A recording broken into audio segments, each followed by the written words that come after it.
ഡിഗ്രിയിലുള്ള ഫിസിക്സും അല്ലെങ്കിൽ ഡിഗ്രിയിലുള്ള മാത്സും Fourier transform ഒക്കെ ആയിരിക്കും നമ്മളോട് ഇതിൽ ചോദിക്കുകയെന്ന്. അങ്ങനെ ഒന്നുമല്ല. ഇവിടുത്തെ മാത്സും ഫിസിക്സും എന്ന് പറയുന്നത് +1 ആൻഡ് +2 ബേസ്ഡ് ആണ്. ഹലോ ഗൈസ്, എൻട്രി ടെക്നിക്കൽ എക്സാംസിന്റെ പുതിയ വീഡിയോയിലേക്ക് എല്ലാവർക്കും സ്വാഗതം. നമ്മുടെ ATC JEE എക്സാമിനേഷന്റെ 2025 എക്സാമിനേഷൻ ജൂലൈ 14 കഴിഞ്ഞിട്ടുണ്ടായിരുന്നു. അപ്പോൾ ഈ എക്സാമിന്റെ റെസ്പോൺസ് ഷീറ്റ്, അതായത് അതിന്റെ സോൾവ്ഡ് ക്വസ്റ്റ്യൻസിന്റെ ഒക്കെ ആൻസർ കീസും ക്വസ്റ്റ്യൻസിന്റെ ലെവൽസ് ഒക്കെ കണ്ടപ്പോൾ പല സ്റ്റുഡൻസിനും തോന്നിയ ഒരു കാര്യം, എക്സാം അത്ര ഡിഫിക്കൽട്ട് ആയിട്ടുള്ള ഒരു എക്സാം ഒന്നും ആയിരുന്നില്ല, അല്ലെങ്കിൽ ഒരു മോഡറേറ്റ് ലെവൽ എക്സാം ആയിരുന്നു. സോ ഒന്ന് മനസ്സ് വെച്ച് പ്രിപ്പയർ ചെയ്തിട്ടുണ്ടെങ്കിൽ ആക്ച്വലി ക്രാക്ക് ചെയ്യാൻ പറ്റുന്ന ഒരു എക്സാമിനേഷൻ ആയിരുന്നു ATCയുടെ JEE ഇപ്പോൾ നടന്നിട്ടുണ്ടായിരുന്ന എക്സാം എന്ന് പറയുന്നത്. ഇനി ATC JEEയുടെ ഒരു പ്രത്യേകത എന്താണെന്ന് വെച്ചാൽ, ഈ ഒരൊറ്റ എക്സാമിലൂടെ തന്നെ നിങ്ങളുടെ സെലക്ഷൻ നിങ്ങൾക്ക് 98% ഉറപ്പിക്കാവുന്നതാണ്. കാരണം അതിനുശേഷം ജസ്റ്റ് നമുക്ക് ഒരു വോയിസ് ടെസ്റ്റും ഡോക്യുമെന്റ് വെരിഫിക്കേഷനും മാത്രമേ ഉള്ളൂ. നെഗറ്റീവ് മാർക്കിംഗ് പോലും ഇല്ലാത്ത ഒരു റിട്ടൺ എക്സാമിനേഷൻ ആണ് ATC JEE എക്സാമിനേഷൻ അല്ലേ. അപ്പോൾ അതിൽ നിന്നും നിങ്ങൾക്ക് കുറേ പേർക്ക് ഒരു റിയലൈസേഷൻ വന്നിട്ടുണ്ടാവും, ഒന്ന് നോക്കിയിട്ടുണ്ടായിരുന്നെങ്കിൽ കുറച്ചും കൂടെ ബെറ്റർ ആക്കായിരുന്നു അല്ലേ. അപ്പോൾ അങ്ങനെയുള്ള ഒരു പേടിക്കേണ്ട, നമ്മുടെ ATC JEE എക്സാമിനേഷൻ എല്ലാ വർഷവും വരുന്ന ഒരു എക്സാമിനേഷൻ ആണ്. സോ ഡെഫിനറ്റ്ലി അടുത്തതായിട്ടും നോട്ടിഫിക്കേഷൻ വരും. അപ്പോൾ എപ്പോഴാണ് നമ്മൾ അടുത്ത നോട്ടിഫിക്കേഷൻ എക്സ്പെക്റ്റ് ചെയ്യുന്നത്, അതിന് നമുക്ക് എങ്ങനെ ഇപ്പോൾ തന്നെ നമ്മുടെ പ്രിപ്പറേഷൻ സ്റ്റാർട്ട് ചെയ്ത് ഒരു പ്രോപ്പർ പ്ലാൻ ആൻഡ് ഷെഡ്യൂളിലൂടെ എക്സാം നോട്ടിഫിക്കേഷൻ വന്നു കഴിഞ്ഞ് എക്സാമിൻ്റെ ഡേറ്റ്സ് ഒക്കെ വന്നു കഴിയുമ്പോൾ നമുക്ക് നല്ല ഉയർന്ന വിജയം കരസ്ഥമാക്കാം. ഇതാണ് ഇന്നത്തെ വീഡിയോയിൽ നമ്മളിവിടെ ഡിസ്കസ് ചെയ്യുന്നത്. ഓക്കെ, സോ ATC JEEയുടെ എക്സ്പെക്റ്റഡ് നോട്ടിഫിക്കേഷൻ ടൈം ലൈനും പ്രിപ്പറേഷൻ റോഡ് മാപ്പുമാണ് ഇന്നത്തെ വീഡിയോയിൽ നമ്മൾ ഡിസ്കസ് ചെയ്യുന്നത്. സോ ഇവിടെ ATC JEE എന്താണെന്ന് ഞാൻ പല വീഡിയോസിലും പല തവണ നിങ്ങൾക്ക് പറഞ്ഞു തന്നിട്ടുണ്ട്. ഇൻ കേസ് ആദ്യമായിട്ട് ആരെങ്കിലും കാണുകയാണെങ്കിൽ അവർക്ക് വേണ്ടി ജസ്റ്റ് ഒരു കാര്യം കൂടി പറയാം. ഒരു ചെറിയ ഓവർവ്യൂ മാത്രം നമുക്കൊന്ന് പറയാം. ATC JEE എന്ന് പറയുന്നത് air traffic controller junior executive എന്ന് പറയുന്ന വേക്കൻസിയാണ്. സോ നമ്മുടെ എയർപോർട്ടിൽ വരുന്ന ഒരു ജോലിയാണിത്. എയർപോർട്ടിലൊക്കെ ആദ്യത്തെ സ്ലൈഡിൽ കണ്ടതുപോലെ ഇതുപോലത്തെ ടവേഴ്സ് ഉണ്ടായിരിക്കും.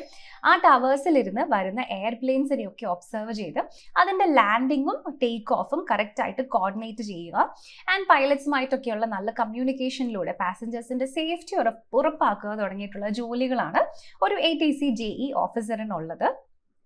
അപ്പോൾ ഇത്രയും വളരെ ക്രൂഷ്യൽ ആയിട്ടുള്ള ഒരു ജോലി ആയതുകൊണ്ട് തന്നെ ATC JEEയുടെ ഒരു സാലറി പ്രൊഫൈൽ എന്ന് പറയുന്നത് വളരെ ഹൈ പേയിങ് ആയിട്ടുള്ള ഒരു ജോബാണ്. സോ AAIയുടെ എയർപോർട്ട് അതോറിറ്റി ഓഫ് ഇന്ത്യയുടെ കീഴിൽ വരുന്ന ഒരു ജോലി ആയതുകൊണ്ട് അവർ തന്നെയാണ് ഇവിടെ ഡയറക്റ്റ് റിക്രൂട്ട്മെന്റ് നടത്തുന്നത്. ഓക്കെ, സോ ഇവിടെ ഹൈ പേയിങ് ഞാൻ പറഞ്ഞപ്പം ഇവിടെ നമുക്ക് സാലറി മാത്രമല്ല, അത് കൂടാതെ തന്നെ നമുക്ക് ഒരുപാട് ബെനിഫിറ്റ്സും അതുപോലെ തന്നെ അലവൻസുകളും ഒക്കെ നമുക്ക്, അതായത് നിങ്ങൾ ഒരു ടെൻഷൻ അടിക്കുന്ന ഒരു ജോബ് ആണെങ്കിൽ കൂടി അതിന് വേണ്ടിയിട്ടുള്ള എക്സ്ട്രാ സ്ട്രെസ് അലവൻസ് ഒക്കെ ലഭിക്കുന്ന ഒരു ജോബാണിത്. അപ്പോൾ നമ്മുടെ ഇന്നത്തെ വീഡിയോയിൽ നമ്മൾ ഫോക്കസ് ചെയ്യുന്നത് ഇനി വരുന്ന നോട്ടിഫിക്കേഷൻ്റെ കാര്യമാണ് അല്ലേ. അപ്പോൾ അതിന് നമുക്ക് ഏറ്റവും ഇമ്പോർട്ടൻ്റ് ആയിട്ട് അറിയേണ്ട കാര്യം, ഇപ്പം ഈ കഴിഞ്ഞ സൈക്കിളിൽ നടന്ന എക്സാമിനേഷൻ്റെ ഏകദേശം ആ ഒരു ഡേറ്റ്സ് ഒക്കെയാണ്. അപ്പോൾ നമുക്ക് ഇവിടെ ഫെബ്രുവരിയിൽ തന്നെ നോട്ടിഫിക്കേഷൻ വരും എന്നതിനെ പറ്റിയിട്ടുള്ള ഒരു ചെറിയ ഷോർട്ട് നോട്ടീസും ഒരു ന്യൂസൊക്കെ നമുക്ക് വന്നിട്ടുണ്ടായിരുന്നു. അതിനുശേഷം ആക്ച്വൽ നോട്ടിഫിക്കേഷൻ വന്നിട്ടുണ്ടായിരുന്നത് ഏപ്രിലായിരുന്നു. ഏപ്രിലിൽ തന്നെയാണ് നമ്മുടെ ആപ്ലിക്കേഷൻ വിൻഡോ എക്സാം ഓൺലൈൻ ആപ്ലിക്കേഷന് വേണ്ടിയിട്ട് തുറന്നിട്ടുണ്ടായിരുന്നത്. അപ്പോൾ ഏകദേശം ഒരു മാസമായിരുന്നു ആപ്ലിക്കേഷൻ ആ ഒരു പീരിയഡ് ഉണ്ടായിരുന്നത്. സോ അതിനുശേഷം കറക്റ്റ് ഇപ്പോൾ മെയ് ലാസ്റ്റ് ആയപ്പോഴേക്കും ആപ്ലിക്കേഷൻ വിൻഡോ ക്ലോസ് ചെയ്തു. എന്നിട്ട് ജൂലൈ പകുതി ആയപ്പോഴേക്കും നമ്മുടെ എക്സാം സ്റ്റാർട്ട് ചെയ്തു. അപ്പോൾ ഈ ഒരു നമ്മുടെ എക്സാമിൻ്റെ ഒരു പ്രത്യേകത എന്ന് പറയുന്നതും ഇത് തന്നെയാണ്. വളരെ ചെറിയ പ്രിപ്പറേഷൻ വിൻഡോ ഉള്ള ഒരു എക്സാമിനേഷനാണ് ATCയുടെ JEE എക്സാം എന്ന് പറയുന്നത്. എന്ന് വെച്ച് കഴിഞ്ഞാൽ നിങ്ങളുടെ നോട്ടിഫിക്കേഷൻ വന്ന് ഒരു 2 മാസം കൊണ്ട് തന്നെ നിങ്ങളുടെ എക്സാം അവിടെ നടക്കും. അപ്പോൾ നിങ്ങൾ ഫസ്റ്റ് ടൈം ആണ് ഈ ഒരു എക്സാമിന് പ്രിപ്പയർ ചെയ്യുന്നതെങ്കിൽ, നോട്ടിഫിക്കേഷൻ വന്നിട്ട് പ്രിപ്പയർ ചെയ്യാമെന്ന് വിചാരിച്ചിട്ടുണ്ടെങ്കിൽ ചിലപ്പം അത് നടപടി ആവില്ല, നിങ്ങൾക്ക് അതിനുള്ള ഒരു ടൈം അവിടെ കിട്ടില്ല. Okay, so July 14 exam date വന്നിട്ടുണ്ടായിരുന്നേ. അതിന് 2-3 ദിവസം മുമ്പ് ജൂലൈ 11th 10th ഒക്കെ ആയിട്ട് എല്ലാവർക്കും ഇൻറ്റിമേഷൻ മെയിലിലൂടെയും അവർ രജിസ്റ്റർ ചെയ്ത മെയിലിലൂടെയും ഫോൺ നമ്പേഴ്സിലൂടെയും ഒക്കെ വന്നു നിങ്ങളുടെ അഡ്മിറ്റ് കാർഡ് ഡൗൺലോഡ് ചെയ്യാമെന്നൊക്കെ. എന്നിട്ട് നമ്മുടെ ജൂലൈ 11th കഴിഞ്ഞ് 14th എക്സാം നടന്ന് 16th ആയപ്പോഴേക്കും നമ്മുടെ റെസ്പോൺസ് ഷീറ്റ്, അതായത് ആൻസർ കീ വരെ ഔട്ടായിട്ട് വന്നു. അപ്പോൾ ഇത് ഒറ്റ സിംഗിൾ സ്റ്റേജ് എക്സാമിലൂടെ നടക്കുന്ന സെലക്ഷൻ പ്രോസസ്സ് ആയതുകൊണ്ട് തന്നെ വളരെ പെട്ടെന്ന് പെട്ടെന്ന് ഫാസ്റ്റ് ആയിട്ട് പോകുന്ന ഒരു സെലക്ഷൻ പ്രോസസ്സാണ്. അതുകൊണ്ട് തന്നെയാണ് നെക്സ്റ്റ് സൈക്കിൾ എക്സാം ഉടനെ വരുമെന്നും നമ്മളിവിടെ എക്സ്പെക്ട് ചെയ്യുന്നത്. അപ്പോൾ ഇനി എനിക്ക് നിങ്ങളോട് പറയാനുള്ളത് ഇതിന് മുമ്പ് നടന്നിരിക്കുന്ന എക്സാംസിന്റെ ഡേറ്റും നോട്ടിഫിക്കേഷൻ്റെ ഒക്കെ ഡേറ്റും ആണ്. നിങ്ങൾ ജസ്റ്റ് ഒന്ന് നോക്കിയിട്ടുണ്ടെങ്കിൽ കാണാം. ഇവിടെ 2022 നോട്ടിഫിക്കേഷൻ വന്നത് ജൂണിലായിരുന്നു. എക്സാമിനേഷൻ ജൂലൈയിൽ നടന്നു. ഇനി ഒക്ടോബർ പകുതി ആയപ്പോഴാണ്, ഒക്ടോബർ ലാസ്റ്റിലേക്ക് എന്ന് വെച്ചാൽ ആപ്ലിക്കേഷൻ വിൻഡോ നവംബറിൽ വരെ ഓപ്പൺ ആയിട്ടുണ്ടായിരുന്നു 2023. അത് കഴിഞ്ഞിട്ട് 27 ഡിസംബർ 27 എക്സാം നടന്നത്. അപ്പോൾ ഇവിടെ ഏപ്രിലിൽ നോട്ടിഫിക്കേഷൻ വന്നു, ജൂലൈയിൽ വന്നു. അപ്പോൾ ഈ ഒരു സൈക്കിൾ വെച്ച് നോക്കുമ്പോൾ നമുക്ക് ഇവിടെ ആക്ച്വലി നെക്സ്റ്റ് ഇയർ ഒരു ജൂൺ ജൂലൈയിലേക്കാണ് നമ്മൾ എക്സ്പെക്ട് ചെയ്തിരുന്നത്. പക്ഷേ ഇവിടെ വന്നൊരു ട്വിസ്റ്റ് എന്താണെന്ന് വെച്ചിട്ടുണ്ടെങ്കിൽ ഈ ഒരു കാലയളവിൽ തന്നെ നമ്മുടെ ഈ എക്സാമിൻ്റെ തൊട്ട് മുമ്പ് ഒരു RTI റൈറ്റ് ടു ഇൻഫർമേഷൻ ക്വയറിയുടെ ആൻസർ ആയിട്ട് ഏകദേശം 1600+ വേക്കൻസീസ് ഇപ്പോൾ ഉടനടി ATCകൾക്ക് വരുന്നു എന്ന് നമ്മൾ അറിയാൻ കഴിഞ്ഞിട്ടുണ്ടായിരുന്നു. അത് സെൻട്രൽ ഗവൺമെന്റിന്റെ ഭാഗത്തു നിന്നും തന്നെ കിട്ടിയിരിക്കുന്ന ഒരു ഇൻഫർമേഷൻ ആണ്. അപ്പോൾ അത് പ്രകാരം ഇവിടെ നമുക്ക് ഈ വരുന്ന നോട്ടിഫിക്കേഷനിൽ എന്തായാലും ഒരു 500+ വേക്കൻസീസ് ഉണ്ടായിരിക്കും എന്ന് നമ്മൾ എക്സ്പെക്ട് ചെയ്തു. പക്ഷേ വേക്കൻസീസ് വന്നപ്പം ഈ തൊട്ട് കഴിഞ്ഞ സൈക്കിളിൽ 300 and something വേക്കൻസീസേ വന്നോളൂ. അപ്പോൾ ഡെഫിനറ്റ്ലി ഇനിയും ഒരു സൈക്കിൾ എക്സാം കൂടി വന്ന് ബാക്കി വേക്കൻസീസ് ഫില്ല് ചെയ്യും എന്നാണ് നമ്മൾ എക്സ്പെക്ട് ചെയ്യുന്നത്. സോ ജനറലി എക്സാം വരുന്ന ടൈം ഒരു ജൂൺ ജൂലൈ ആണ് നെക്സ്റ്റ് ഇയർ എന്ന് നമുക്ക് ജനറൽ ഐഡിയയിൽ പറയാമെങ്കിലും ഈ ഒരു ട്വിസ്റ്റ് ഉള്ളത് കാരണം കുറച്ച് നേരത്തെ നോട്ടിഫിക്കേഷൻ വരും. അതായത് ഒന്നെങ്കിൽ ഡിസംബർ ലാസ്റ്റ് അല്ലെങ്കിൽ ഏറിപ്പോയ നെക്സ്റ്റ് ഇയർ സ്റ്റാർട്ടിങ്ങിൽ തന്നെ നോട്ടിഫിക്കേഷൻ വരും. ആൻഡ് 2 മാസം കഴിഞ്ഞ് ഏപ്രിൽ മെയ് ഒക്കെ ആകുമ്പോഴേക്കും എക്സാം നടക്കും എന്നാണ് നമ്മളിവിടെ എക്സ്പെക്ട് ചെയ്യുന്നത്.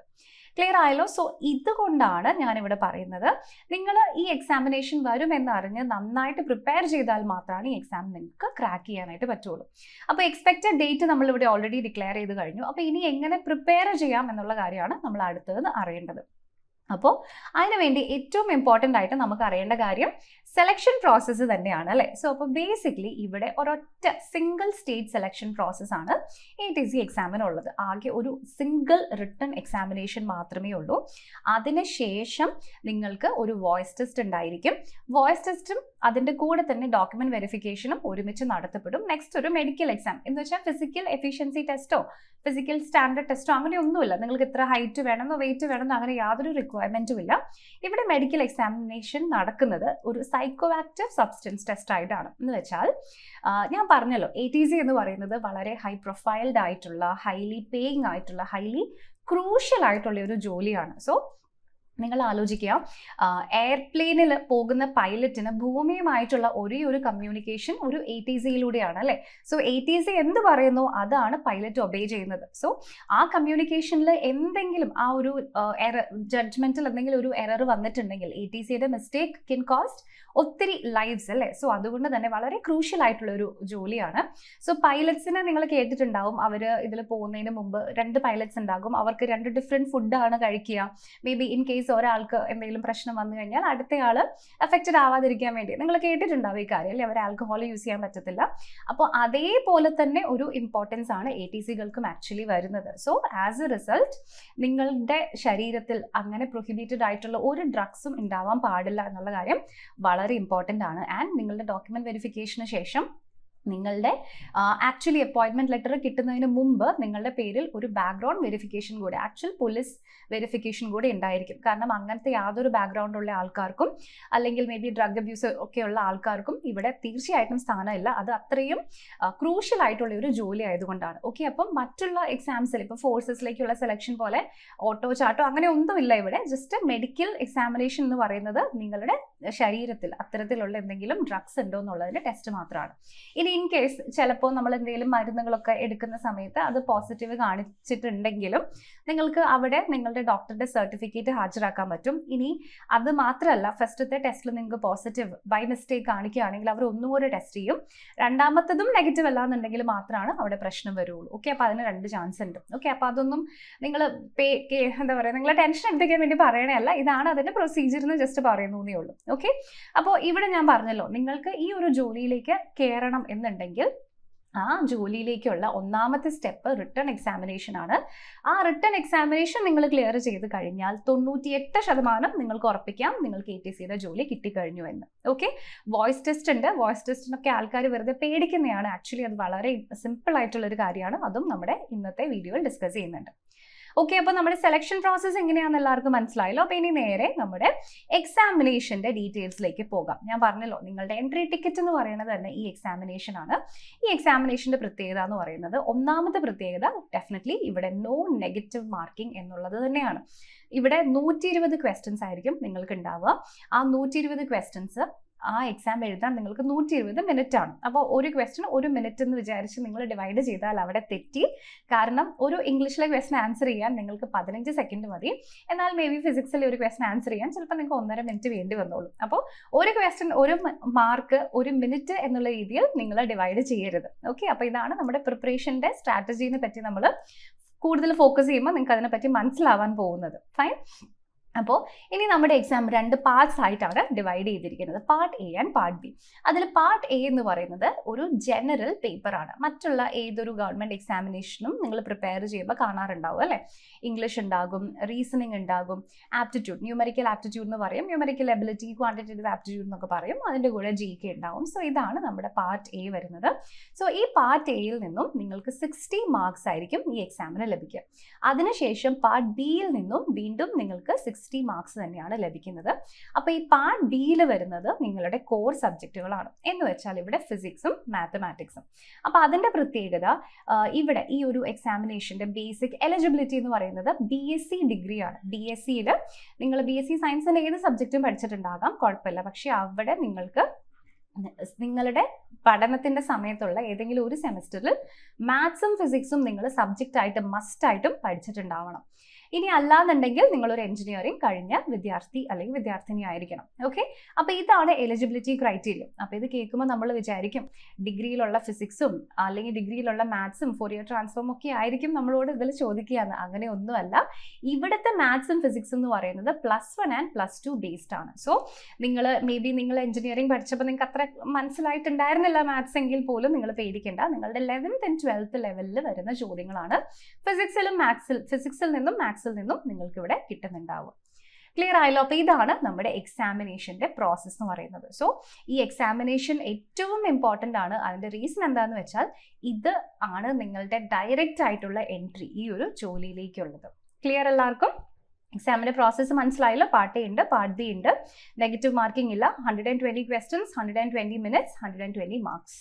ഓക്കെ, ഇനി നമ്മൾ അടുത്തതായിട്ട് ഡിസ്കസ് ചെയ്യാൻ പോകുന്നത് ഇനി എങ്ങനെയാണ് നമുക്ക് ഇത്തരത്തിലുള്ളൊരു എക്സാമിന് ഒന്ന് പ്രിപ്പയർ ചെയ്യാൻ പറ്റുക എന്നുള്ള കാര്യമാണ്. സോ ഇവിടെ ഈ ഒരു എക്സാം പ്രിപ്പറേഷൻ ജേർണി ഞാനിവിടെ ജസ്റ്റ് നിങ്ങൾക്ക് വേണ്ടി ഒന്ന് വിഷ്വലൈസ് ചെയ്ത് തന്നിട്ടുണ്ട്. ഇവിടെ നിങ്ങൾ ഫസ്റ്റ് സ്റ്റാർട്ട് ചെയ്യേണ്ടത് നേരെ പോയി മോക്ക് ടെസ്റ്റ് അറ്റൻഡ് ചെയ്യുകയോ അല്ലെങ്കിൽ പോയി ഷോർട്ട് കട്ട്സ് പഠിക്കുകയാണോ? അല്ല, നമ്മൾ എക്സാം നോട്ടിഫിക്കേഷൻ വരുന്നതിന് മുൻപാണ് പ്രിപ്പയർ ചെയ്യാൻ പോകുന്നത്. സോ അതുകൊണ്ട് തന്നെ നമ്മുടെ കയ്യിൽ ആവശ്യത്തിന് സമയമുണ്ട് ഈ ഒരു എക്സാമിന് പ്രിപ്പയർ ചെയ്യാൻ. സോ നിങ്ങൾ ഫസ്റ്റ് ചെയ്യേണ്ട കാര്യം ഷോർട്ട് കട്ട്സിൽ പോയി ചാടാതെ അല്ലെങ്കിൽ ആദ്യം തന്നെ പോയി മോക്ക് എടുക്കാതെ നിങ്ങളുടെ സിലബസ് പ്രകാരമുള്ള ഫൗണ്ടേഷണൽ സ്കിൽസ് നിങ്ങൾക്കുണ്ടോ എന്നുള്ള കാര്യം നിങ്ങൾ ഒന്ന് ജസ്റ്റ് ഇവാലുവേറ്റ് ചെയ്ത് നോക്കുക. മേ ബി അത് അറിയാൻ വേണ്ടി നിങ്ങൾക്കൊരു മോക്ക് എടുക്കാം. ഓക്കെ, ആദ്യം ഒരു മോക്ക് ക്വസ്റ്റ്യൻ പേപ്പർ എടുത്തിട്ട് അല്ലെങ്കിൽ പ്രീവിയസ് ഇയർ ക്വസ്റ്റ്യൻ പേപ്പർ എടുത്ത് നിങ്ങൾ അനലൈസ് ചെയ്ത് നോക്കുമ്പോൾ നിങ്ങൾക്ക് അറിയാം, ഓക്കെ ഈ ടോപ്പിക്ക് എനിക്ക് അറിയില്ലാത്തതാണ് അല്ലെങ്കിൽ ഈ ടോപ്പിക്ക് ഞാൻ പഠിച്ചിട്ടുള്ളതാണ്, നിങ്ങൾക്കൊരു ഐഡിയ കിട്ടും. സോ നിങ്ങളുടെ ഡീറ്റെയിൽഡ് സിലബസ് എടുത്ത് കമ്പയർ ചെയ്ത് അതിൽ നിന്നും ഫൗണ്ടേഷനലി നിങ്ങൾക്ക് എന്തൊക്കെയാണോ ലാക്ക് ആയിട്ടുള്ളത്, എന്തൊക്കെയാണോ നിങ്ങൾക്ക് അറിയാത്തത്, അത് നിങ്ങൾ ആദ്യം ഫോക്കസ് ചെയ്ത് നല്ലൊരു സ്ട്രോങ് ബേസ് നിങ്ങൾ ഉണ്ടാക്കുക. ഇതാണ് ഏറ്റവും ഇമ്പോർട്ടൻ്റ് ആയിട്ടുള്ള കാര്യം. ഓക്കെ, സോ ഇത് ATCയുടെ എക്സാമിനേഷൻ ഇപ്പോൾ കഴിഞ്ഞത് ഒരു മോഡറേറ്റ് ലെവൽ എക്സാം ആയിരുന്നു, അത്ര ഡിഫിക്കൽട്ട് ഒന്നുമല്ല. പക്ഷേ സ്റ്റിൽ നിങ്ങൾ ഷോർട്ട് കട്ട്സ് അപ്ലൈ ചെയ്യുന്നതിനേക്കാൾ കൂടുതൽ നിങ്ങളുടെ ഫൗണ്ടേഷൻ സ്ട്രോങ് ആണെങ്കിലാണ് ഈവൻ നെക്സ്റ്റ് ഇയർ വരുന്ന എക്സാം ഇൻ കേസ് കുറച്ച് ടഫ് ആണെങ്കിലും മേ ബി ക്വസ്റ്റ്യൻസ് ഇത്തിരി ട്വിസ്റ്റഡ് ആണെങ്കിലും നിങ്ങൾക്കത് ആൻസർ ചെയ്യാൻ പറ്റുള്ളൂ. ഓക്കെ, അപ്പോൾ ഇതാണ് നിങ്ങളുടെ ഒന്നാമത്തെ പ്രയോറിറ്റി എന്ന് പറയുന്നത്. ക്ലിയർ? ഇനി അടുത്തത് ഇതെങ്ങനെയാണ് നമുക്ക് പ്രാവർത്തികമാക്കാൻ പറ്റും? അതിനുവേണ്ടി നമ്മൾ യൂസ് ചെയ്യുന്ന ടെക്നിക്കാണ് ബാലൻസ്ഡ് ലേണിംഗ്. അപ്പോൾ എന്താണ് ഈ ബാലൻസ് ലേണിംഗ് എന്ന് പറയുന്നത്? സോ ചിലർ പ്രിപ്പയർ ചെയ്യുന്നത് എങ്ങനെയാണെന്ന് വെച്ചാൽ ഇപ്പോൾ ഒരു 3 മാസം ഉണ്ടെന്ന് വിചാരിക്കുക. ആദ്യത്തെ 1 മാസം ഫുള്ള് മാത്സ് പഠിക്കും, രണ്ടാമത്തെ മാസം ഫുള്ള് ഇംഗ്ലീഷും റീസണിങ്ങും പഠിക്കും, അല്ലെങ്കിൽ ആദ്യത്തെ മാസം ഫിസിക്സ് പഠിക്കും.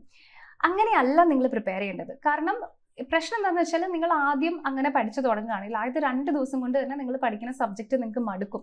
അപ്പോൾ നിങ്ങൾ അതിൽ നിങ്ങളുടെ ആ എൻതൂസിയാസം അല്ലെങ്കിൽ നിങ്ങളുടെ ആ ഒരു ഉത്സാഹം ഉണ്ടല്ലോ അത് കുറഞ്ഞു വരും. സോ നിങ്ങൾ ഒട്ടും പ്രൊഡക്റ്റീവ് അല്ലാത്ത രീതിയിലായിരിക്കും പഠിക്കുക. അപ്പോൾ നിങ്ങൾ ചെയ്യേണ്ട കാര്യം ഓരോ ദിവസവും പറ്റുമെങ്കിൽ എല്ലാ സബ്ജക്ട്സും കവർ ചെയ്യുക. ഇനി മേ ബി നിങ്ങളൊരു കംപ്ലീറ്റ്ലി ബിഗിനർ ആണെങ്കിൽ ഒരാഴ്ചയിലെ ഓരോ ദിവസവും ഓരോ സബ്ജക്റ്റിനായിട്ട് മാറ്റി വെക്കുക. അതെങ്ങനെയാണ് ചെയ്യേണ്ടതെന്നും ഞാനിപ്പം നിങ്ങൾക്ക് എക്സ്പ്ലെയിൻ ചെയ്യുന്ന ഈ വീഡിയോയിൽ ഡീറ്റെയിൽഡ് ആയിട്ട് പറയുന്നുണ്ട്, പേടിക്കേണ്ട. സോ നിങ്ങൾക്ക് മടുപ്പ് വരാതിരിക്കാൻ, നിങ്ങൾ പഠിച്ച് ബോറടിക്കാതിരിക്കാനും നിങ്ങൾ സാച്ചുറേറ്റഡ് ആവാതിരിക്കാനും വേണ്ടിയിട്ടാണ് നമ്മൾ ഈ ബാലൻസ്ഡ് ലേണിങ്ങിൻ്റെ അപ്രോച്ച് കൊണ്ടുവരുന്നത്. ഓക്കെ, സോ ഓരോ ആഴ്ചയും ഇങ്ങനെ ഓരോ ദിവസം ഇന്ന ടോപ്പിക്കിനായിട്ട് നിങ്ങൾ ഡിവൈഡ് ചെയ്യുക. അതിനുശേഷം നിങ്ങൾ പഠിച്ചത് റിവൈസ് ചെയ്യാനും പഠനത്തിൻ്റെ ഒപ്പം തന്നെ സമയം കണ്ടെത്തുക. റിവിഷൻ ഒപ്പം നടന്നില്ല എന്നുണ്ടെങ്കിൽ ലാസ്റ്റ് എത്തുമ്പോഴേക്കും നിങ്ങൾ പഠിച്ചത് നിങ്ങൾ എന്തായാലും മറന്നു പോയിട്ടുണ്ടാവും. പിന്നെ നിങ്ങൾ വീണ്ടും സ്റ്റാർട്ട് ഓവർ ചെയ്യേണ്ട ഒരു അവസ്ഥയിലെത്തും. സോ പഠനത്തിൻ്റെ കൂടെ തന്നെ നിങ്ങളുടെ റിവിഷൻ ക്ലാസ്സസും കൊണ്ടുപോവുക. ആൻഡ് പറ്റുമെങ്കിൽ ഏകദേശം കുറച്ച് ടോപ്പിക്സ് കവർ ചെയ്ത് കഴിഞ്ഞാൽ ആഴ്ചയിൽ ഒരു ദിവസം അത്രയും ടോപ്പിക്സിൻ്റെ മോക്ക് ടെസ്റ്റുകൾക്കായിട്ട് മാറ്റി വയ്ക്കും. ക്ലിയർ? സോ ഇത് 2 സ്റ്റെപ്സ് ആണ് നിങ്ങൾ ഫസ്റ്റ് ചെയ്യേണ്ട കാര്യങ്ങൾ. ഫസ്റ്റ് ഫൗണ്ടേഷൻ ചെയ്യുക. ഫൗണ്ടേഷൻ ചെയ്യാനുള്ള അപ്രോച്ചാണ് നമ്മളിവിടെ ബാലൻസ് ലേണിംഗ് എന്ന് പറയുന്ന അപ്രോച്ചായിട്ട് സജസ്റ്റ് ചെയ്യുന്നത്. അതിനുശേഷം നിങ്ങളുടെ ഫൗണ്ടേഷൻ ക്ലിയർ ആയി കഴിഞ്ഞതിന് ശേഷം നിങ്ങൾ ഫോക്കസ് ചെയ്യേണ്ടത് നിങ്ങളുടെ ഇൻറ്റൻസീവ് ആയിട്ടുള്ള പ്രാക്ടീസിനാണ്. എന്ന് വെച്ച് കഴിഞ്ഞാൽ നിങ്ങളിപ്പോൾ റീസണിങ് ഫുൾ കവർ ചെയ്ത് കഴിഞ്ഞാൽ റീസണിങ് ബേസ്ഡ് ആയിട്ടുള്ള സെക്ഷണൽ മോക്ക് ടെസ്റ്റുകൾ നിങ്ങൾക്ക് അപ്പിയർ ചെയ്ത് നോക്കാൻ പറ്റും അല്ലേ? എന്നാൽ നിങ്ങളുടെ സെക്ഷണൽ മോക്ക് ടെസ്റ്റ് കൊണ്ട് ആ സെക്ഷനിൽ എത്ര നിങ്ങൾക്ക് കിട്ടുന്നതെന്ന് അറിയാം. അറ്റ് ദ സെയിം ടൈം അതുകൊണ്ട് മാത്രം കാര്യമുണ്ടോ? ഇല്ല. എക്സാം ഈ സെക്ഷൻ ആ സെക്ഷൻ അങ്ങനെ പല ദിവസങ്ങളിലായിട്ടല്ല, ഒറ്റ ദിവസം തന്നെ ഒരുമിച്ച് 2 മണിക്കൂറാണ്. അപ്പോൾ നിങ്ങൾക്ക് പല സെക്ഷൻസ് അങ്ങോട്ടും ഇങ്ങോട്ടും ടോഗിൾ ചെയ്യാനും ഏതാണ് ഫസ്റ്റ് അറ്റൻഡ് ചെയ്യേണ്ടതെന്നൊക്കെ നിങ്ങൾക്ക് മനസ്സിലാക്കാനും ഒക്കെ നിങ്ങൾ ആ ഒരു ടൈം യൂട്ടിലൈസ് ചെയ്യണം. സോ അതുകൊണ്ട് തന്നെ ഈ 2 സ്റ്റേജിനും ശേഷം നിങ്ങൾ ഇൻറ്റൻസീവ് പ്രാക്ടീസിന് വേണ്ടി സെക്ഷണൽ മോക്ക് ടെസ്റ്റുകൾ കഴിഞ്ഞ് ഫുൾ ലെങ്ത് മോക്ക് ടെസ്റ്റുകൾ തന്നെ നിങ്ങൾ വർക്ക്ഔട്ട് ചെയ്യണം. എങ്കിൽ മാത്രമാണ് അതിൽ കാര്യമുള്ളൂ. ഓക്കെ, ഫുൾ ലെങ്ത് മോക്ക് ടെസ്റ്റുകൾ എടുക്കുക. അതിനുശേഷം മോക്ക് ടെസ്റ്റിൻ്റെ റിസൾട്ട് നിങ്ങൾ നോക്കുമ്പോൾ നിങ്ങൾക്ക് മനസ്സിലാവും എവിടേക്കാണ് മിസ്റ്റേക്സ് വരുത്തിയത്. അപ്പോൾ ആ ഏരിയാസ് വീണ്ടും നിങ്ങൾ റിവൈസ് ചെയ്തുകൊണ്ടേയിരിക്കും. അപ്പോൾ മോക്ക് ടെസ്റ്റുകളുടെ കാര്യം പറയുമ്പോൾ എൻട്രി ആപ്പിൽ നമ്മൾ പ്രൊവൈഡ് ചെയ്യുന്ന മോക്ക് ടെസ്റ്റുകൾ എങ്ങനെയാണെന്ന് വെച്ചാൽ ഒരു AI സപ്പോർട്ടോട് കൂടിയാണ്. അപ്പോൾ ഓരോ ക്വസ്റ്റനും നിങ്ങൾ എത്ര സെക്കൻഡ്സ് എടുക്കുന്നു, ഇത്ര സമയം എടുത്തിട്ടാണ് ഈ ക്വസ്റ്റൻ സോൾവ് ചെയ്തത്, നിങ്ങൾക്ക് ഒരു ക്ലിയർ ഐഡിയ കിട്ടും. അപ്പോൾ എവിടെയാണ് നിങ്ങൾക്ക് സമയം പോകുന്നതെന്നും എവിടെയാണ് നിങ്ങൾക്ക് സമയം നന്നായിട്ട് യൂട്ടിലൈസ് ചെയ്യാൻ പറ്റുന്നതെന്നും ഒരു ഫെയർ ഐഡിയ നിങ്ങൾക്ക് കിട്ടും. സോ അത്തരത്തിലുള്ള റിസൾട്ടുകളൊക്കെ ഉണ്ടെങ്കിൽ ഇപ്പം നമ്മുടെ കാലം ഒത്തിരി അഡ്വാൻസ്ഡ് ആണല്ലേ, അപ്പം അത്തരത്തിലുള്ള സജഷൻസ് ആൻഡ് ഇൻപുട്സ് ഒക്കെ നിങ്ങൾക്ക് ഡെഫിനറ്റ്ലി കൂടുതൽ ഇംപ്രൂവ്മെന്റിന് വേണ്ടിയിട്ട് ഹെൽപ്പ് ചെയ്യും. ഓക്കെ, അപ്പോൾ ഇങ്ങനെയാണ് നിങ്ങളുടെ പ്രിപ്പറേഷൻ നിങ്ങൾ ചെയ്യേണ്ടത്. അപ്പോൾ ഇനി ഞാൻ ഒരു റഫ് ഐഡിയ ഇവിടെ തന്നിട്ടുണ്ട്. ഇതുപോലെ തന്നെ നിങ്ങൾ ഫോളോ ചെയ്യണമെന്ന് ചോദിച്ചിട്ടുണ്ടെങ്കിൽ അങ്ങനെ തന്നെ ഫോളോ ചെയ്യണമെന്നില്ല, ഞാൻ ഒരു ഐഡിയയ്ക്ക് വേണ്ടി തന്നേ ഉള്ളൂ. ഞാൻ പറഞ്ഞല്ലോ throughout the entire week നിങ്ങളുടെ പ്രിപ്പറേഷൻ നിങ്ങൾ സ്പാൻ ഔട്ട് ചെയ്യുക. ഓക്കെ, സോ ഫസ്റ്റ് നമ്മളിപ്പോൾ മൺഡേ നിങ്ങൾ മാത്സ് ആണ് പഠിക്കാൻ പോകുന്നത്. ഇവിടെ തൽക്കാലം ആൽജിബ്ര ആൻഡ് കാൽക്കുലസ് ഞാൻ 2 ടോപ്പിക്സ് മൺഡേയിലേക്ക് ഇങ്ങനെ വെച്ചേ ഉള്ളൂ. നിങ്ങൾക്ക് ഏതാണോ ഇഷ്ടം അത് വെക്കുക. ട്യൂസ്ഡേ നിങ്ങൾക്ക് മേ ബി ഫിസിക്സ് ടച്ച് ചെയ്യാം. ഇനി അത് കഴിഞ്ഞിട്ട് വെനസ്ഡേ ആകുമ്പോഴേക്കും നമുക്ക് ആപ്റ്റിറ്റ്യൂഡ് എടുക്കാം. തേഴ്സ്ഡേ ആകുമ്പോഴേക്കും നമുക്ക് ഇംഗ്ലീഷ് ഗ്രാമർ ആൻഡ് വൊക്കാബുലറി എടുക്കാം. ഇംഗ്ലീഷിന് നല്ല വെയിറ്റേജ് വരുന്നുണ്ട്.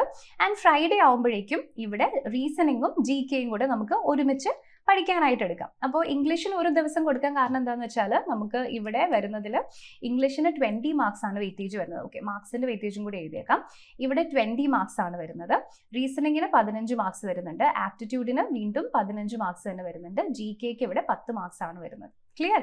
അപ്പോൾ ടോട്ടലി നമുക്ക് 60 മാർക്സ് ആണ് വരുന്നത്. അപ്പോൾ GKക്ക് വെയിറ്റേജ് കുറവായതുകൊണ്ടാണ് GKയും എളുപ്പമുള്ള റീസണിങ്ങും കൂടെ നമ്മൾ ഒരുമിച്ച് ക്ലബ് ചെയ്തിരിക്കുന്നത്. നിങ്ങൾക്ക് അങ്ങനെയല്ല വേണ്ടതെന്നുണ്ടെങ്കിൽ മാറ്റാം. ഓക്കെ, അതിനുശേഷം ഇവിടെ സാറ്റർഡേ നിങ്ങൾ കൂടുതലും ഫോക്കസ് ചെയ്യേണ്ടത് നിങ്ങളുടെ മോക്ക് ടെസ്റ്റുകളിലേക്കാണ്. അപ്പം 1-2 ടോപ്പിക്ക് പഠിച്ചു കഴിഞ്ഞാൽ ചിലപ്പോൾ മോക്ക് ടെസ്റ്റ് കിട്ടണമെന്നില്ല. അപ്പം നിങ്ങൾ പ്രീവിയസ് ഇയർ ക്വസ്റ്റൻസ് നോക്കിയാൽ മതി, അത് വർക്ക്ഔട്ട് ചെയ്ത് നോക്കിയാൽ മതി. അത്യാവശ്യം ഒരു പകുതി സിലബസ് കവർ ചെയ്ത് കഴിയുമ്പോൾ തൊട്ട് നിങ്ങൾക്ക് ആക്ച്വൽ മോക്ക് ടെസ്റ്റുകളിലേക്ക് മാറാൻ പറ്റും. അതിനുശേഷം സൺഡേ നിങ്ങൾ പഠിച്ചതൊക്കെ റിവൈസ് ചെയ്യാനായിട്ട് നിങ്ങൾ യൂസ് ചെയ്യാം. അപ്പോൾ ഇപ്പോൾ ഞാൻ ഈ പറഞ്ഞ എക്സാം പ്രിപ്പറേഷൻ ജേർണി, അതായത് ബാലൻസ്ഡ് ലേണിംഗ് സജസ്റ്റ് ചെയ്യുന്ന എക്സാം പ്രിപ്പറേഷൻ ജേർണി കംപ്ലീറ്റ് ആവണമെന്നുണ്ടെങ്കിൽ അതിന് നിങ്ങളൊരു വീക്ക്ലി ഷെഡ്യൂൾ ഉണ്ടാക്കണം. ആക്ച്വലി വീക്ക്ലി ഷെഡ്യൂളിൽ നമ്മൾ പിന്നെ വീണ്ടും ബ്രേക്ക് ഡൗൺ ചെയ്ത് അവർലി ഷെഡ്യൂളാക്കി മാറ്റണം. എങ്കിലാണ് അത് ഏറ്റവും നന്നായിട്ട് പ്രാക്ടിക്കലായിട്ട് നിങ്ങൾക്ക് യൂട്ടിലൈസ് ചെയ്യാനായിട്ട് പറ്റുള്ളൂ. ഇത് പ്രൊഡക്റ്റീവ് ആവണമെന്നുണ്ടെങ്കിൽ ഓരോ അവറിലും നിങ്ങൾ എന്താ പഠിക്കാൻ പോകുന്നത് നിങ്ങൾ ബ്രേക്ക് ഡൗൺ ചെയ്യണം. പക്ഷെ അത് നിങ്ങളുടെ ഇഷ്ടമാണ്. പലരും ചിലപ്പം രാത്രി പഠിക്കാൻ ഇഷ്ടമുള്ളവരും പകല് പഠിക്കാൻ ഇഷ്ടമുള്ളവരും ഒക്കെ ആയിരിക്കും അല്ലേ. അപ്പോൾ അതുകൊണ്ട് ഞാൻ അതിലേക്ക് പോകുന്നില്ല, അത് നിങ്ങൾക്ക് സ്വന്തം ഉണ്ടാക്കാൻ പറ്റും. ഓക്കെ, അപ്പോൾ ഇതാണ് നമ്മൾ നിങ്ങൾക്ക് വേണ്ടി സജസ്റ്റ് ചെയ്യുന്ന ഒരു എക്സാമിനേഷൻ്റെ പ്രിപ്പറേഷൻ, ഒരു എൻറ്റയർ ആയിട്ടുള്ള ഒരു ഐഡിയ എന്ന് പറയുന്നത്. ക്ലിയർ ആയല്ലോ എല്ലാവർക്കും? അപ്പോൾ ഇവിടെ നമ്മൾ ഇപ്പോൾ ജസ്റ്റ് നമ്മൾ ഈ പറഞ്ഞതൊക്കെ ഒന്ന് സമ്മറൈസ് ചെയ്യാണ് കേട്ടോ. അപ്പോൾ ഒന്നാമത്തെ കാര്യം നിങ്ങളുടെ സിലബസ് ഫൗണ്ടേഷൻ ആണ്. ഫസ്റ്റ് പറഞ്ഞ കാര്യം അതാണ് നമ്മൾ ഈ വീക്ക്ലി പറഞ്ഞതിലൂടെ നിങ്ങൾ ചെയ്യേണ്ടത്. നെക്സ്റ്റ്, മാക്സിമം സ്റ്റാൻഡേർഡ് റിസോഴ്സസിനെ നിങ്ങൾ ഡിപ്പെൻഡ് ചെയ്യുക. സോ NCERTയുടെ ബുക്സ് ബേസ്ഡ് ആയിട്ടാണ് +1 and +2 ക്വസ്റ്റ്യൻസ് വരുന്നത്. അപ്പോൾ അത് വെച്ചിട്ട് തന്നെ നിങ്ങൾ പ്രിപ്പയർ ചെയ്യുക. നല്ല ക്ലാസ്സുകളിൽ കേൾക്കുക. എപ്പോഴും നിങ്ങൾ സ്വന്തം ഒരു ന്യൂ സബ്ജക്റ്റ് പഠിക്കുന്നതിനേക്കാളും ബെറ്റർ ഒരു എക്സ്പീരിയൻസ്ഡ് ആയിട്ടുള്ള ട്രെയിനറുടെ അടുത്ത് നിന്നും അവർക്ക് മനസ്സിലായ കാര്യമായിരിക്കും നിങ്ങൾക്ക് പറഞ്ഞുതരാം. അപ്പോൾ കുറച്ചും കൂടെ നിങ്ങൾക്ക് എളുപ്പത്തിൽ കിട്ടും. മാക്സിമം മോക്ക് ടെസ്റ്റുകൾ നിങ്ങൾ ചെയ്യാം. നെക്സ്റ്റ് വരുന്നത് വോയിസ് ഫ്ലുവൻസി ആണ്. സോ ആക്ച്വലി ഇത് നിങ്ങളുടെ കോൺഫിഡൻസ് ഇംപ്രൂവ് ചെയ്യാൻ വേണ്ടിയിട്ടാണ് ഞാൻ സജസ്റ്റ് ചെയ്യുന്നത്. നിങ്ങളുടെ റിട്ടൺ എക്സാം കഴിഞ്ഞ് വരുന്ന വോയിസ് ടെസ്റ്റ് എന്ന് പറയുന്നത് അത്ര വലിയ സംഭവമൊന്നുമല്ല. നിങ്ങൾക്ക് ഒരു മാഗസിനോ ഒരു പാരഗ്രാഫ് തന്നിട്ട് അതൊന്ന് ഉറക്കെ വായിക്കാനേ പറയുള്ളൂ. പക്ഷെ പലരും പേടിക്കുന്ന ഒരു കാര്യമാണ്. അതുകൊണ്ട് നിങ്ങൾ പഠിക്കുന്ന കൂട്ടത്തിൽ നിങ്ങൾ പഠിക്കുന്നത് ഉറക്കെ പറഞ്ഞ് ശീലിക്കുക, അല്ലെങ്കിൽ ഉറക്കെ വായിച്ച് ശീലിക്കുക. സോ അങ്ങനെ ഉണ്ടെങ്കിൽ നിങ്ങൾക്ക് എന്തെങ്കിലും തരത്തിലുള്ള, നമുക്ക് നെർവസ് ആകുമ്പോൾ നമുക്ക് പെട്ടെന്ന് ഇങ്ങനെ വാക്കുകൾ തപ്പി പോകും അല്ലേ, അത്തരത്തിലുള്ള സ്റ്റാമറിങ്ങോ അങ്ങനെ എന്തെങ്കിലും നെർവസ് ആകുമ്പോൾ ഫീൽ ചെയ്യുകയാണെങ്കിൽ അത് ഒഴിവാക്കാൻ വേണ്ടി ഇത് സഹായിക്കും. അല്ലാതെ നമ്മുടെ പ്രിപ്പറേഷൻ്റെ ഒരു ഭാഗമായിട്ട് വോയിസ് ഫ്ലുവൻസി ആക്ച്വലി കൊണ്ടുപോകേണ്ട കാര്യമില്ല. ഇത് ജസ്റ്റ് നിങ്ങളുടെ കോൺഫിഡൻസ് എൻഹാൻസ് ചെയ്യാൻ വേണ്ടി ഞാൻ ആഡ് ചെയ്തു എന്ന് മാത്രമേ ഉള്ളൂ. ഓക്കെ, അപ്പോൾ ഇങ്ങനെയാണ് ഇനി വരുന്ന ATC എക്സാമിന് നിങ്ങൾ പ്രിപ്പയർ ചെയ്യേണ്ടത്. അപ്പം ഞാൻ എല്ലാ കാര്യങ്ങളും ഇവിടെ ഡീറ്റെയിൽഡ് ആയിട്ട് പറഞ്ഞിട്ടുണ്ട്. ഈ രീതിയിൽ പ്രിപ്പയർ ചെയ്തിട്ടുണ്ടെങ്കിൽ നിങ്ങൾക്ക് ATC എക്സാമിനേഷൻ്റെ നെക്സ്റ്റ് സൈക്കിളിലെ പോസ്റ്റിംഗ് കിട്ടും എന്നുള്ള കാര്യം 100% നമ്മൾ ഗ്യാരണ്ടി ചെയ്യുന്നു. ഓക്കെ, അപ്പോൾ ഇനി എങ്ങനെ പഠിക്കും, പഠിച്ചാൽ എന്തെങ്കിലും ഡൗട്ട്സ് വരുമോ, അപ്പോൾ എന്ത് ചെയ്യും, അങ്ങനെയൊക്കെ ക്വസ്റ്റ്യൻസ് ഉണ്ടെങ്കിൽ പേടിക്കേണ്ട. നമ്മുടെ എൻട്രി ആപ്പിൽ ഇതിൻ്റെ കോഴ്സസ് ഒക്കെ അവൈലബിൾ ആണ്. സോ ബേസിക് ലെവൽ തൊട്ട് നിങ്ങളുടെ എക്സ്പേർട്ട് ലെവൽ പ്രിപ്പറേഷൻ വരെ ഹെൽപ്പ് ചെയ്യുന്ന കോഴ്സസ് ആണ് എൻട്രി ആപ്പിൽ ATC JEE എക്സാമിന് വേണ്ടി നമ്മളിവിടെ സ്റ്റാർട്ട് ചെയ്തിരിക്കുന്നത്. അപ്പോൾ അതിനെപ്പറ്റി കൂടുതൽ അറിയാൻ നിങ്ങൾക്ക് സ്ക്രീനിൽ കാണുന്ന ഈ ഒരൊറ്റ നമ്പറിൽ നമ്മളെ കോൺടാക്ട് ചെയ്യാം. ഞാൻ നേരത്തെ പറഞ്ഞതുപോലെ നമ്മുടെ AI അസിസ്റ്റഡ് ആയിട്ടുള്ള മോക്ക് ടെസ്റ്റുകളുണ്ട്, unlimited access to recorded classes ഉണ്ട്, അതുകൂടാതെ ലൈവ് ക്ലാസ്സസ് ലഭിക്കും, മെന്റർഷിപ്പ് ലഭിക്കുന്നതാണ്. നമ്മളുടെ മെന്റേഴ്സ് നിങ്ങളുടെ ഏത് ഡൗട്ട്സും ക്വസ്റ്റ്യൻസും ഒക്കെ ടീച്ചേഴ്സുമായിട്ട് ഷെയർ ചെയ്യും. നിങ്ങൾക്ക് ഡയറക്റ്റ്ലി ടീച്ചേഴ്സിനെ കോൺടാക്ട് ചെയ്യണമെന്ന് പറയുകയാണെങ്കിൽ through them you can do that also. And also നമ്മുടെ വാട്സപ്പ് കമ്മ്യൂണിറ്റിയിലും വാട്സപ്പ് ഗ്രൂപ്പ്സിലൊക്കെ നിങ്ങൾ മെമ്പേഴ്സ് ആയിരിക്കും. അപ്പോൾ ഡൗട്ട്സ് ഒക്കെ പെട്ടെന്ന് തന്നെ ക്ലിയർ ചെയ്ത് പോകുന്നതായിരിക്കും. ഓക്കെ, അപ്പോൾ ഇത്രയും കാര്യങ്ങളാണ് നമുക്ക് ഇന്നത്തെ ഈ ഒരു വീഡിയോയിൽ ഡിസ്കസ് ചെയ്യാനായിട്ടുള്ളത്. സോ ഇവിടെ ഞാൻ പറഞ്ഞതിൽ എന്തെങ്കിലും ഡൗട്ട് ക്വസ്റ്റൻ ഉണ്ടെങ്കിൽ ഈ നമ്പറിൽ നിങ്ങൾക്ക് നമ്മളെ കോൺടാക്ട് ചെയ്യാം. ഇനി അല്ലാന്നുണ്ടെങ്കിൽ വീഡിയോയുടെ ഡിസ്ക്രിപ്ഷനിലുള്ള ഗൂഗിൾ ഫോമിൽ നിങ്ങളുടെ ക്വസ്റ്റൻസ് എഴുതി ചോദിച്ചാലും മതി. ഓക്കെ, അപ്പോൾ എല്ലാവരും നോട്ടിഫിക്കേഷൻ വരാൻ കാത്തു നിൽക്കാതെ നന്നായിട്ട് തന്നെ പ്രിപ്പയർ ചെയ്യാനായിട്ട് സ്റ്റാർട്ട് ചെയ്യാം. അപ്പോൾ ഇന്നത്തെ നമ്മുടെ വീഡിയോ ഇവിടെ പൂർണ്ണമാവുന്നു. അടുത്ത വീഡിയോയിൽ മറ്റൊരു ടോപ്പിക്കുമായിട്ട് വീണ്ടും കാണാം. Thank you so much for watching.